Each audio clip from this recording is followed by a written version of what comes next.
안녕하세요. 오늘은 두 번째 법의 이념입니다. 이념이라는 건 뭔가 추구하는 가치를 이념이라고 하죠. 그러니까 법이 무엇을 추구하느냐라는 게 오늘 수업의 주제가 되겠고요. 먼저 법이 무엇인지부터 보도록 할게요. 법은 우리가 지켜야 될 것, 또 안 지키면 뭔가 제재가 가해지는 것, 이렇게 여러분이 알고 있죠. 그게 바로 사회 규범입니다. 사람들이 사회생활하면서 지켜야 될 것들을 규범이라고 하는데, 이러한 사회 규범은 법만 있는 게 아니라 도덕도 있고 종교도 있고 또 오랫동안 반복적으로 행해져온 관습, 이런 것도 우리가 다 사회 규범이라고 하잖아요. 그 중에 법은 국가가 만든 명시적인 강제성이 있는 것을 법이라고 합니다. 그럼 법은 어떤 특성을 갖고 있을까? 법은요, 법이 있기 때문에 우리가 해야 할 행동과 하면 안 되는 행동을 알게 되죠.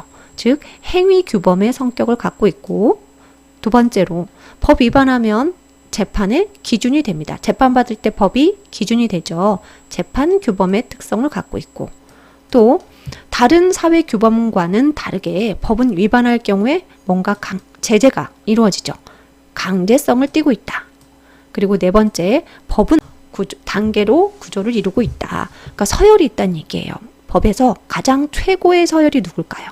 바로 가장 상위에는 헌법이 있고 그 밑에 다른 법들이 있는데, 이 자세한 내용은 다음에 뒤에 또 나옵니다.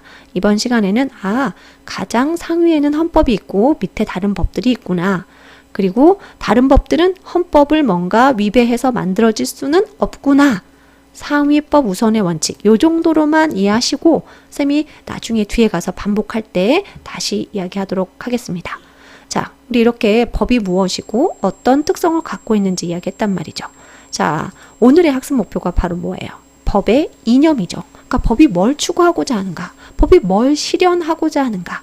자, 세 가지예요. 정의를 실현하려고 하고요. 그 다음 한목적성을 실현하려고 하고, 법적 안정성을 실현하고자 합니다. 뭐가요? 법이요. 그 중에서 정의는 법이 실현하고자 하는 최고의 이념이에요. 정말 중요하다는 얘기죠.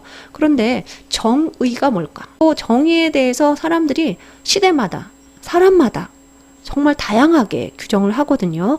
우리 책에도 플라톤의 정의 이렇게 나와 있는데, 선생님 여기에는 아리스토텔레스가 정의를 어떻게 보는지 여기 옮겼습니다. 아리스토텔레스는 정의를 뭐라고 했냐면, 그 사람에게 그 사람의 몫을 배분해 주는 거, 그 사람의 몫을 배분해 주는 걸 정의라고 했거든요. 그리고 이 정의를 세 개로 또 이야기를 합니다.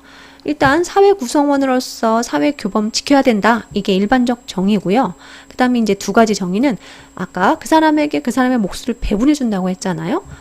똑같이 돼야 돼. 똑같이. 이게 평균적 정의. 아니야. 그 사람의 능력이나 공동체에 뭔가 기여한 정도에 따라서 다르게 뭔가 해줘야 돼.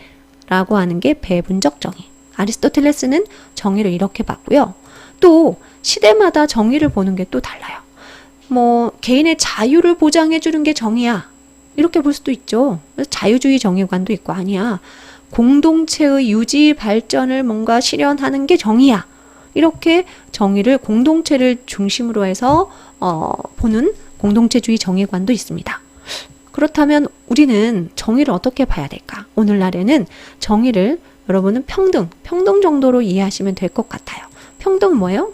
똑같이 대하는 게 평등이죠. 여기에 또 여러분이 생각이 다를 수 있는데, 이 평등은 또 두 가지로 나뉘어요. 정말 똑같이 대할 것이냐, 아니면 뭔가 다르게 대할 것이냐. 거기에 따라서 절대적 평등과 상대적 평등으로 나뉩니다. 그러니까 절대적 평등은 무조건 다 똑같이 대한다는 얘기예요. 같은 것도 같게, 다른 것도 같게. 일체의 다른 대우를 부정하는 거예요. 그게 절대적, 산술적, 형식적 평등으로 불립니다. 이게 아까 여기 아리스토텔레스의 정의에 의하면 뭐랑 가깝습니까? 여기 평균적 정의랑 가깝죠. 자, 이 형식적 평등, 산술적, 절대적 평등의 예로는 우리나라 선거권 평등이죠. 일정 연령만 지나면 누구나 다 차별 없이 다 똑같이 대하잖아. 그 사례가 되겠고요. 이 두 번째는 뭐냐면 상대적, 비례적, 실질적 평등인데, 뭔가 다른 것은 다르게, 같은 것은 물론 당연히 같게 대하지만 뭔가 상황이나 여건이 다르면 그 차이에 따라서 다르게 대우하자. 그러니까 소득이 많은 사람과 적은 사람 똑같이 세금을 거둘 게 아니라 뭔가 비율을 달리해서 세금 거둬야 되는 거 아니냐. 그건 차별이 아니다. 그건 실질적 평등이다. 라고 하는 게 이 두 번째 입장이고, 이 두 번째 입장은 아까 아리스토텔레스의 뭐랑 가깝습니까? 요 배분적 정의랑 개념이 유사하죠. 자, 우리 4번 내용은 교과서에는 나와 있진 않지만 시험에 많이 나오거든요. 선생님 여기에 하나 넣었습니다. 이 정의를 강조하는 이야기들이 많아요. 법원이라는 건 법과 관련된 격언이라는 게 법원인데 세상이 망하더라도 정의는 세워라. 정의가 중요하다는 거죠. 정의만이 통치의 기초다. 이게 이제 정의를 강조한 법원이 되겠습니다. 두 번째로는 한목적성인데 법은 이거를 실현해야 된다는 얘기입니다. 법은 한목적성을 실현해야 한다. 한목적성이라는 건 목적에 합치된다는 얘기입니다. 이게 뭐냐? 사회마다 그 사회가 추구하고자 하는 게 있죠. 그 추구하고자 하는 것을 법이 담아줘야 된다는 얘기예요. 법은 그 사회가 추구하는 가치와 목적에 합치되어야 된다. 좀 더 구체적인 예를 들어볼게요. 자, 근대예요. 근대 국가. 근대하면 시민혁명을 통해서 시민들이 목소리를 내던 시기잖아요. 그전에는 절대왕정, 왕권 신수설에서 왕의 권한이 강했다가 이제 시민이 목소리를 내니 시민의 자유와 권리를 보장해주는 내용으로 뭐를 만들어라? 법을 만들어라. 개인의 자유와 권리를 보장해주는 내용으로 법을 만들어야 한다. 이게 한목적성이죠. 그럼 오늘날은 어때요? 오늘날은 지나치게 개인의 권리를 강조하다 보면, 자유와 권리를 강조하다 보면 오히려 열악한 환경에서 사는 사람들이 있을 수 있고, 그런 사람들에게 인간다운 삶을 살게 하기 위해서는 이제는 자유도 중요하지만 누가 좀 개입을 해줬으면, 국가가 좀 개입해서 최소한의 인간다운 생활을 보장해야 되는 거 아니냐라고 사람들이 요구할 수 있죠. 그런 요구들이 어디에 담아져서, 그런 요구들이 법에 담아져서 만들어지는 것이 바로 한목적성입니다. 자, 한목적성을 강조한 법은 볼게요. 민심이 천심이야.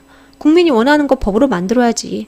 민중의 행복을 바로 법으로 만들어야지 라고 하는 게 한목적성을 강조한 법원이 되겠습니다. 자, 마지막. 법이 추구하고자 하는 것, 법적 안정성입니다. 그러니까 이건 뭐냐면 사람들이 법 믿고 안정된 생활을 하는 것, 이걸 추구한다는 얘기입니다. 그러려면 법이 막 바뀌면 돼요? 안 돼요? 불안하잖아. 법이 막 수시로 바뀌면 안 되죠. 그리고 법의 내용이 애매모호하면 돼요? 안 돼요? 안 되죠. 아까 법은 행위 규범으로서, 행위의 기준으로서의 성격을 갖고 있는데 법의 내용이 애매하면 내가 행동해야 될지 말아야 될지 불안하죠. 그러니까 그 불안한 것을 없애야 되는 게 법적 안정성이에요. 이걸 추구해야 된다는 얘기야. 그러려면 법의 내용이 명확해야 되고 함부로 변경되는 일이 없어야 되고 또 실현 가능해야 되고 국민의 법의식과 합치되어야 한다. 그래야지만이 국민이 법 믿고 따르고 그리고 안정된 생활을 누릴 수가 있다는 얘기야. 자, 그 다음 사례를 한번 볼게요. 시효제도라는 건 시간의 효력이 있다는 얘기인데 예를 들어 공소시효. 그러니까 어떤 사람이 범죄를 저질렀는데 뭐 5년이 지나면 그 사람을 처벌할 수가 없는 제도가 있어요. 그럴 때는 이 사람이 5년이 딱 지났어요. 그럼 이제 법이 5년 지나면 처벌할 수 없도록 되어 있기 때문에 그 법을 믿고 안정된 생활을 하게 되겠죠. 이게 바로 법적 안정성을 추구하는 시효제도가 되겠고요. 법률 불소급의 원칙은 소급이라는 건 뭐냐면 과거로 돌아가서 영향을 미치는 게 소급이에요. 그러니까 내가 지금 어떤 행동이 옳다고 해서 행동을 했는데 나중에 몇 년 후에 법이 바뀌었어. 그래서 예전에 행동할 때는 불법적인 행위가 아니었는데 나중에 법이 바뀌어서 처벌받아야 돼. 이런 불안해서 살 수 있어요, 없어요? 안 되지. 그래서 요게 법적 안정성을 보장하는 사례들이 되겠습니다. 다음에 법적 안정성을 강조하는 법원들인데요. 악법도 법이다. 그러니까 일단 지키지 않으면 혼란스러우니까 지켜야 된다. 법의 목적은 평화이다. 일단 지키고 안정적인 생활을 누려야 된다. 지나치게 정의를 강조하면 오히려 그것이 부정의가 될 수 있다. 해서 법적 안정성을 강조한 법원이 되겠고요. 정의롭지 못한 법도 일단은 무질서보단 낫다. 일단 지켜야 된다. 그래야 안정된 삶을 누릴 수가 있다라는 뜻이 되겠습니다.